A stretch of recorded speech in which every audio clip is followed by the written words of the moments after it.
Hola a todos. Hoy vamos a meternos de lleno en un tema que es, de verdad, un pilar en la psicopatología, los estados depresivos. Y los vamos a analizar desde la perspectiva de la psiquiatría clásica, lo cual es fundamental para cualquiera que estudie psicología, porque esto nos da las herramientas para empezar a diferenciar y a diagnosticar una de las condiciones más complejas que existen.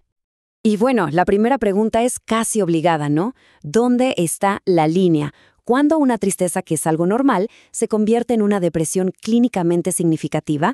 Bueno, la psiquiatría clásica, más que darnos una respuesta simple, nos ofrece una especie de hoja de ruta, un mapa conceptual para poder navegar esta pregunta con rigor. Para empezar a usar ese mapa, lo primerísimo es entender que la palabra depresión en la clínica tiene, digamos, 3 niveles de significado. A ver, puede ser un síntoma, así, solito, como sentirse triste un día. Puede ser un síndrome, que ya es un conjunto de síntomas que aparecen juntos y tienen sentido entre sí. Y finalmente puede ser una entidad nosológica, o sea, una enfermedad ya clasificada con sus causas, su curso, todo.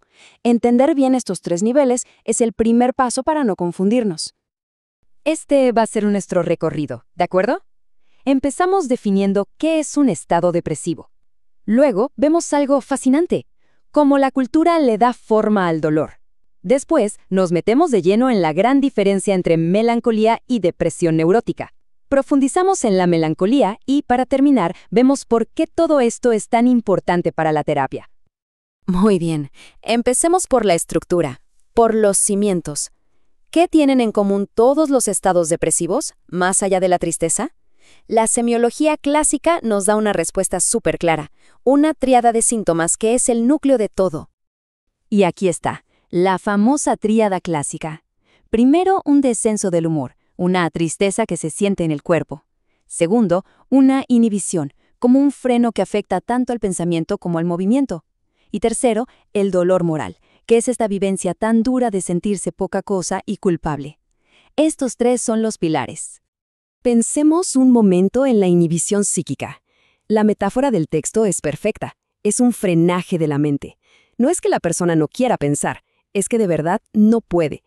Lo siente como un cansancio mental que no se va con nada, una lentitud que le impide enfocarse o traer un recuerdo a la mente. Y lo más duro es que se da cuenta, sufre muchísimo al ver que su propia mente no le responde como antes. Y el tercer pilar, este es un concepto potentísimo, el dolor moral. Ojo, no es un dolor físico. Es como un sufrimiento del alma, ¿se entiende? Una herida directa a la autoestima. Se manifiesta como una voz interna que no para de criticar, de acusar, de machacar con un sentimiento de culpa que lo tiña absolutamente todo. Ahora, una pregunta clave. ¿Este dolor moral se ve igualito en todas partes del mundo? Pues la respuesta es un rotundo no. Y aquí es donde la clínica se pone interesantísima, porque se cruza con la antropología y nos muestra cómo la cultura es como un lente que cambia la forma en que el sufrimiento se expresa. Miren qué claro se ve aquí.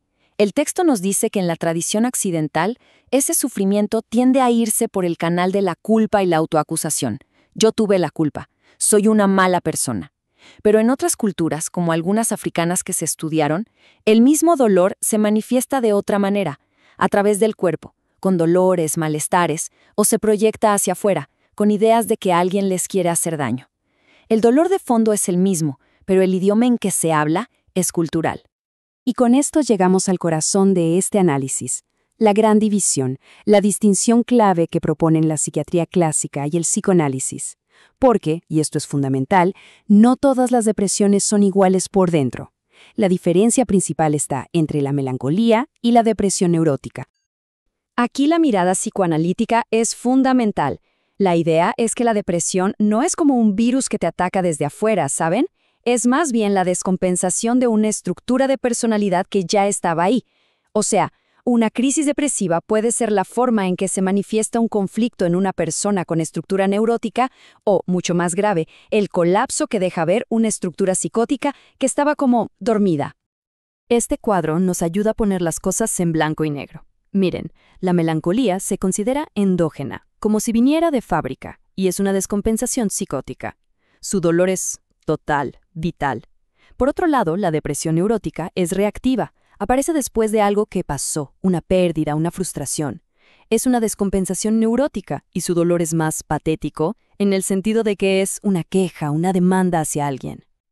Ok, ya que hicimos la distinción, ahora sí, vamos a meternos de cabeza a ver cómo es el cuadro clínico de la melancolía. Es importantísimo conocer sus señales para poder reconocer la gravedad y la profundidad del sufrimiento que hay detrás.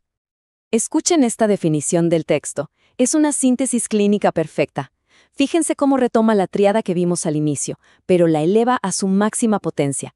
Una depresión intensa, un dolor moral que es el centro de todo y una inhibición que lo paraliza todo, mente y cuerpo. Esto no es solo estar triste, es un colapso global. La imagen de un paciente melancólico es algo que no se olvida.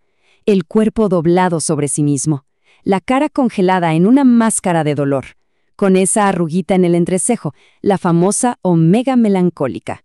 La inhibición puede ser tan brutal que la persona no se mueve. Y una paradoja clínica terrible, la anestesia afectiva.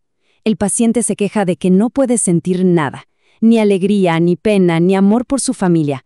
Y eso, claro, refuerza su idea de que es una persona horrible.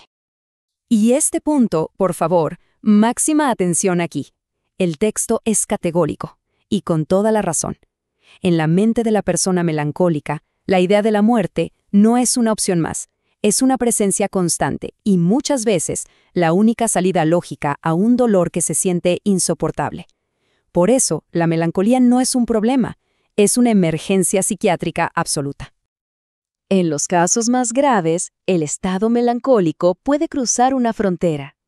Ese dolor moral, esa idea de ser lo peor del mundo, deja de ser un sentimiento para convertirse en una certeza absoluta. Una verdad que nada ni nadie puede rebatir. Y eso ya es un delirio. El paciente ya no siente que es culpable, sabe que es culpable. Y los temas de estos delirios son muy característicos. Giran siempre en torno a lo mismo. Culpa, donde la persona se acusa de crímenes espantosos, ruina, la certeza de que llevó a su familia a la bancarrota, y los más extremos, los delirios del síndrome de Cotard, donde el paciente puede llegar a afirmar que no tiene estómago, que su sangre no corre o incluso que ya está muerto. Y después de todo este recorrido, llegamos a la pregunta del millón. ¿Para qué todo este esfuerzo de clasificar? ¿Qué cambia en la práctica saber si estamos ante una depresión neurótica o una crisis melancólica? La respuesta es: lo cambia todo, porque el diagnóstico nos da el mapa para el tratamiento. Una depresión neurótica, que tiene que ver con la historia de la persona, seguro se va a beneficiar de una psicoterapia que explore esos conflictos. Pero una crisis de melancolía, con ese riesgo de suicidio tan alto, necesita una intervención psiquiátrica urgente, farmacología y muy probablemente una internación. Esta frase de Hipócrates que recupera el texto es simplemente brillante. Nos recuerda que en la clínica, a veces, la respuesta al tratamiento es la que nos termina de confirmar el diagnóstico. Es una idea muy poderosa. El tratamiento nos enseña sobre la enfermedad. Y cerramos con esta reflexión, que resume la atención de todo este tema. Esta distinción entre melancolía y neurosis nos pone frente a la pregunta: ¿estamos tratando una falla biológica o una herida en la historia de la persona? La clínica de hoy nos enseña que no podemos elegir una o la otra.